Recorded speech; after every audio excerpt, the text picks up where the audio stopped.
Hello and welcome. You're watching The Big Picture with me, Ishan Russell. Today, as part of our special year-in review, we focus on the state of agriculture and the rural economy in the country. Now, while Agriculture Minister Radha Mohan Singh remains positive of the country being on the road to witness 4% agricultural growth, the challenges are manifold. While agriculture remains the main occupational sector, rural demand has witnessed a slowdown, leading many to point towards a simmering agrarian crisis. Now, is that really the case? And what are the challenges and opportunities for the rural economy and agriculture in particular? To help answer these questions, tonight I'm joined by Gargi Parsai, senior journalist. We're also joined by Professor Santosh Mehrotra, Department of Economics from JNU. We're also joined by Dr. Suman Sahai, Chairperson of the Gene Campaign, and Mr. Suneet Chopra, Joint Secretary of the All India Agricultural Workers Union. Professor Mehrotra, I'll start with you. Let's try to understand the state of the economy as we stand today in terms of agriculture and the rural economy. Well, the big tragedy of agriculture in our country is that it has never grown by more than 3.2% per annum. And compare that to East Asia, which has, of course, been a star performer because it reduced poverty dramatically over a 50-year period. They experienced between 1950 and 1980 an agricultural growth rate of 6% per annum. Right. So double that of ours. Quite clearly, one of the main reasons why they were able to reduce poverty was, much more rapid agricultural growth. We have to achieve that. There is no alternative because 67 years after independence, we have a situation wherein half of our labor force is still in agriculture. Now, it has been moving out rather rapidly from agriculture in the last 10 years, but that transition out of agriculture needs to happen not due to distress, but because non-agricultural employment and activities are growing faster. They are growing faster, but unfortunately, the most recent period in the last 2 years has seen really low agricultural growth rate because at least over the 11th five-year plan period, 2007 to 12, we experienced 3.2% per annum. But in the last 2 years, it has been well below that. So we are well below potential. Okay. And that is very unfortunate because we have a Prime Minister from Gujarat, which is a state which demonstrated over a 10-year period of agricultural growth of over 6% per annum. Right. So if many of those things that were done in Gujarat over that 10-year period can be replicated in the rest of the country, situation can turn around. All right, but do you think the agriculture sector is in distress in India? Absolutely, no question about that. All right, Mr. Chopra, you've been traveling across the country, meeting with farmers, meeting with agricultural workers. What's your sense on the ground as far as the agrarian distress that Professor Mehrotra is talking about? Well, the fact that over 3 lakh farmers have committed suicide in this country in the last 12 years or so is one aspect.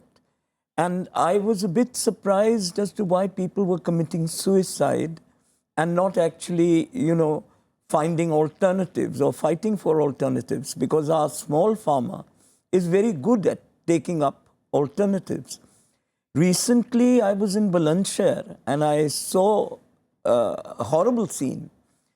2 kilometers long lines, people spending 24 hours a day to give their sugarcane harvest to the mill, and the mill had not even declared a price. So it's extreme desperation where you're actually throwing your harvest at the producer of sugar, and you're not even demanding a price. And then they told me that we have had such a bad time that we moved from sugarcane to cabbage. First year, they managed to get an okay price for the cabbage. The next year, that collapsed. So now they are doing beetroot. So what you're doing is you're going from pillar to post. And there is no agricultural policy worth the name where the farmer can be told that, yes, you can leave this and go to another. And as Professor Mehrotra had said earlier, that there is no industrial policy either. So in a situation where you have no policy except producing crore patis through whatever means possible, then this is going to happen to the Indian people at large. And the Indian people, being human beings, must be organized to fight. Okay, Gargi, Parsai, is there a policy paralysis as far as agriculture is concerned? I wouldn't call it a policy paralysis. This government has its own way of looking at things and moving ahead. But before that, talking about 3.2% growth rate, I must point out that in the last 2 years of the UPA government, they had good monsoon. They had a good food production. So, you know, because before that, they rose from minus growth rate, they came to the 3.2%, and that too grew in the last quarter, if I remember correctly. So it averaged out to 3.2%. During this government's time, when this government came to power, there was drought. There has been drought for 2 consecutive years and floods in other parts. So these are factors that have to be factored in when you're talking about growth rate, and you can't just say that there's a policy paralysis. Having said that, I must say that this government has its own way of doing things. Like it's like going back to soil analysis, or going back to organic farming, or there is no clarity on GM crop, as the last government was pushing GM crops, and this government may be doing it surreptitiously. We don't know yet. Nothing has come out of GAEC as yet. So I would, and it's more responding and dealing to calamities that have come, you know, changing the norms for drought relief, or the other pulses crisis, you know, responding. So it's more in that mode, and it has really not laid out its policy. I agree with that, but circumstantially. It's because of circumstances, I would say. All right, so circumstances, of course, are there, Dr. Sahai, and the fact that the monsoon has been deficient has led to a crisis of sorts, and the fact that there were instances where you had the rainfall damaging crops to a large extent. In that sense, the government moving from crisis to crisis, but agriculture is also is a state subject. So in terms of, does the blame lie with the centre government in terms of a policy, or are states equally responsible for the state of agriculture in the country? Let's go back further to the center and state structure. Let's go back to when India became independent, because I think there is where the foundation is laid. And I'd like to tell our viewers a story which I think says how India made its choices. Mahatma Gandhi attended a conference once, and this is somewhere on record. And when he was, he was signing in his registration, and in his occupation, he writes farmer. And I think it's very clear where he placed the priority. Jawaharlal Nehru, for all the good that he did in many other sectors, saw temples of modern India, but did not place priority on agriculture. So I think the fault lines were drawn then. And it's been downhill since then. We have we've been a big wannabe nation. And I think a wannabe nation must build on its own strengths, which in our case was agriculture. We had been depleted by years of colonial rule, but this is where our strengths have been. We have enormous genetic diversity. We have climatic diversity. We are a country that can grow 2 to 3 crops in a year, unlike the United States or unlike the European landmass, which takes 1 crop a year. This is our huge strength. So it has been policy failure. It has been an abdication of responsibility to the largest number of Indians who are rural. And therefore, I think this picture has gotten successively worse. There have been blips when it has looked better, and then blips when it has looked worse. But if you see the overall attention to agriculture, which is this country's greatest strength and its greatest vulnerability, we are short by a huge, huge margin. And the only way to set this right is to pay attention to agriculture, because there is a statistic which is really quite terrifying. Whether it is 50% of India or 65% of India that is still dependent on agriculture, it is this 65% is only contributing 14% of the GDP, which means there is a serious problem here. If you have so many people involved in agriculture, they should be contributing much more to the GDP. So that means agriculture is in a crisis, to answer your first question, and it's in a very, very bad situation. I don't think people really, policymakers have begun to understand the social and economic aspects and the kind of ruptures in the social structures that we are already beginning to see. Right. Professor Mehrotra, taking off from there, the fact that we're counted as among the world's fastest emerging economy with a growth rate of 7.4%, but that entire thing, as Dr. Sahai was pointing out, can be undone by agriculture and the fact that rural income is rather depressed right now. You're right, rural income is indeed depressed because for the last 2 years, real wages have not been growing, but they were growing for a fairly long period of time after 2005 for two sets of reasons. One was that minimum support prices for agriculture had been consistently rising, and the second was that the labor market had tightened on account of Manrega. That was on one side. On the other side, of course, demand for labor from non-agriculture, especially construction, was growing very rapidly, so wages were rising as a result of that. But let me go back to the structural constraints, because in some ways, at year end, we should be looking at structural constraints and what the government could be looking at as we move forward. You see, why are we so 40 years or 67 years after independence, why are we still so rain dependent? Why is our agriculture so rain dependent? Because we have a situation where this number has not changed. Only 40% of our cultivated land is irrigated. 60% is rain fed. That's why we worry so much about the monsoon. Why has this number not changed?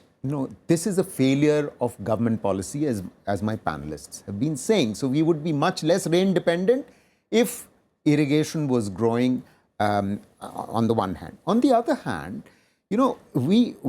it's perfectly possible for this government to actually simply replicate many of the success stories of Gujarat state. We have a CM who's a former Gujarat CM, who's now a PM. You see, Gujarat achieved some 6 to 7% per annum agricultural growth rate, which is relatively unprecedented among states. Only Andhra Pradesh and Chhattisgarh have recently managed to sort of replicate that. For a variety of reasons, Gujarat managed to do that. Right. And I think there are some lessons to be learned from that. One, they created an extension system. Agricultural extension was reaching farmers so that farmers were getting the benefits of advice from government officers who knew more about agriculture. The extension system in the rest of the country, I'm sorry to say, has sort of collapsed. Secondly, they priced electricity and they provided electricity in such a way that electricity was flowing for a certain number of hours and all farmers had access to electricity. Right. And electricity was not free, unlike in Punjab, where they are unable to provide it. Simply water use associations were encouraged. In addition, they conserved the scarce resource water by subsidizing sprinkler systems and drip irrigation. Right. Which thankfully this government is thinking about, but has done very, very little to subsidize them. It's a great tragedy of this nation that we've encouraged crops which have used groundwater excessively throughout the country, and so that the water table has dropped. When what we needed was the subsidization of drip irrigation and sprinkler systems. Okay. So that's another thing that the Gujarat government did. Another thing that the Gujarat government did was to issue soil health cards. Now, why are soil health cards so important? They are important because in this country, fertilizer has been over-subsidized. That's a failure of the previous central government as well as this central government. It's not doing anything about fertilizer subsidy reform. And if it's over-subsidized, what happens is that the balance between potassium, nitrogen and phosphate has to be appropriate for soil health, soil health. If you issue a soil health card, then farmers discover what is the problem with But the government is doing... this is the only thing that has happened recently. This is good news, but I'm saying there are so many other things that the Gujarat government did, which need to be replicated. And Prime Minister Modi, at the helm of the affairs in Gujarat, then, of course, could implement these measures. But Mr. Chopra, as Professor Mehrotra was pointing out earlier, that one of the reasons why we saw an increase in rural wages was because the minimum support price offered on agricultural agricultural products. Now, the opposition has targeted the government on MSP for various agricultural products. What's your take on that? With regard to the minimum support price, there is the Swaminathan model, which says that you give them 50% over and above the 100% that they should get of their price. Well, that's not happening. Today, even rice production or wheat production is at a loss. And how many years can a small farmer, 94% of your farmers are less than 1 hectare each. These people, how many of these people can survive 2 bad harvests? And now we talked of the drought. What has the government done on the drought? Nothing. The drought was not even mentioned. We are talking about floods. We are talking about everything. But where is the question of drought being handled? Nobody has done anything. And with regard to Gujarat figures, Gujarat's agriculture was in an appalling state. So figures will naturally look better. Where you have Not a over a very 10-year low period, base. they will not suddenly look better. Figures will always look better where there's a low base. My point is that also they got the water from the Narmada Canal coming in. Right. And a similar project has not been replicated anywhere else in the country. Irrigation, I agree, thoroughly, is necessary. But the point is, whatever you might do, there is a policy now to remove the farmer from his land. There is a mad belief of the 17th century that you have to have, that small farmers can't survive. And these small farmers have to be subsidized to survive because they're creative human beings. India has a population of 1.2 billion. I cannot say that if the people commit suicide, it doesn't matter. Right. We have to have a policy that is revolutionary and totally different from the development of capitalism before, where you can increase value added without actually having it filter down to the people. All right. Now, the value addition in agriculture is extremely low. Why? All right, indeed, very major questions. And Gargi, Parsai, you were talking about the failure of crops and the fact that there were situations and circumstances that were out of the government's control. A deficient monsoon, a drought, as Mr. Chopra was pointing out. But as far as the crop insurance system is concerned, is it effective in its present format? No, they are certainly not. And that's a very, very big need. Crop insurance, at least if the farmers are not getting income insurance, there should be crop insurance when the crop fails. I believe the government is working out a crop insurance scheme and they're keeping it under the wraps. What they are coming out with, we don't know. The Madhya Pradesh government had a big conference the other day and they have suggested certain measures where, of course, the central minister was also there. And they want to improvise upon this, on the crop insurance scheme that is there, lowering the burden of premium on farmers. The question is about the premium, and also the question is about how to assess the crop damage, whether to take village as a unit or a block as a unit. And these are very complicated things that the government must go into, because that gives some kind of a surety to farmers that, you know, if they go in for credit, the crop fails, then they go in for short duration crop to make up for the crop that failed. They don't get credit. They're not credit worthy. They can't get credit because unless they return that that the credit they have taken, they cannot get more credit. So that is a very, very tragic situation about the farmers. One thing, so government has announced recently on the floor of parliament that they are going to come up with a crop insurance scheme. So we have to wait and see what they come up with. Right. I want to point out one thing, that talking about the Gujarat model, I'm not very familiar with the Gujarat model, but I know that there have been suicides in Gujarat as well. So I don't know if that model is that great. And also, in a federal structure, the center cannot impose its programs in the manner that he's talking about, replicating Gujarat model, because states, as we have seen in drought relief and other things, states do their work in their own way and with their own pace, because agriculture, after all, is a state subject.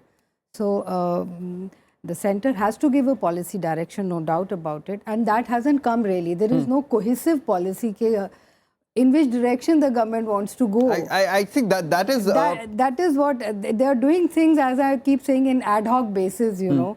So they have to get their act together, I would say that. All right, Dr. Sahai, what Gargi Parsai was pointing out was also credit, the availability of credit to farmers and the lack of it. I mean, over the past 5 years, it's grown over 2.5%, but it's just less than 6% of institutional credit that goes to small and marginal farmers. So inclusiveness of farmers in the overall economic system is a major failure, and that is due to successive governments, I would say. Absolutely. But even more appalling than the credit is the insurance. All of India, the insurance figures are 4%. So 4% of your agriculture is covered by insurance. This is fairly appalling. But let me see. I mean, today if we're looking and saying what should we do ahead? Right. What should India do for its agriculture and its farmers? I would like to flag that there are domestic needs and there are international needs. We are going through a period where we are already beginning to see climate change. Now, climate change, whether in extreme weather events or in very, very turbulent monsoons, temperature regimes going haywire, this is required of domestic policy to respond. We have not begun to respond. We have got a national action plan on climate change. We have state action plans on climate change, but nothing is getting off the ground. This should have happened yesterday. So I think in terms of policy imperatives, we have to make sure that we act domestically. And as the recent Nairobi WTO ministerial has shown us, we have to interact more intelligently, more firmly than we have done. I mean, Nairobi has been a debacle. But let's in all honesty concede that our great vulnerability on the public stock holding, I mean, the buffer stocks, and not being able to get a permanent solution to that, started in Bali, when Mr. Anand Sharma went as our commerce minister and came back without a permanent clause, but having accepted a peace clause. That means having accepted a compromise that should not have been accepted. Just pushed away the problem. This pushed away the problem and saying whoever.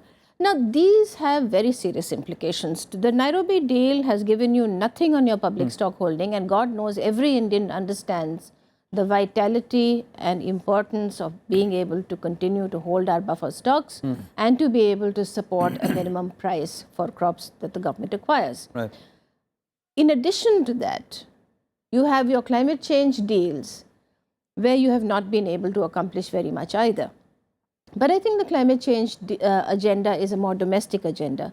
On your special safeguard mechanisms, again at the WTO, where you should have been able to get your SSM conditions, at least in the dialogue, you know what we have done? If there is going to be an ability to raise tariffs, if there are import surges, the developed countries have demanded at the same time opening up of market commensurate with that, which means nullifying that. We have lost a lot at Nairobi. We lost at Bali. And internationally in the WTO, we have not performed well. We have not defended agriculture. And this is of a piece of national policy that does not give primacy and importance to agriculture. On the domestic front, other than climate change, there are serious reviews that have been talked about. People like Professor Mehrotra and others have been talking about issues that need to be done again yesterday. For example, why is Punjab growing rice? It's an arid area. It should never have been allowed to grow rice. Absolutely. Not only that it should have not been allowed to tap its groundwater and finish it off, but it should never have been. That should have been government policy. Never have been allowed to grow rice. The other thing, Punjab is also the graveyard of all mechanization. Do not allow individuals to buy tractors and heavy, expensive machines. Many people, at Gene Campaign's 20th anniversary discussions, we had very, very smart people from agriculture discussing the way forward. This was 2 years ago. Have enclaves of mechanization, commonly held machines in estates that farmers can rent and use. And I think that would come from a larger policy. But just one more thing before you get into policy.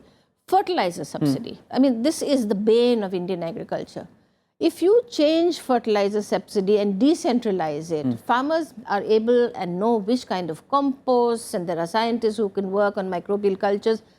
Apart from the bulk of chemical fertilization, there are several options where farmers themselves should be subsidized for producing fertilizers, biofertilizers, for themselves and for their community. You have to think out of the box now. Okay.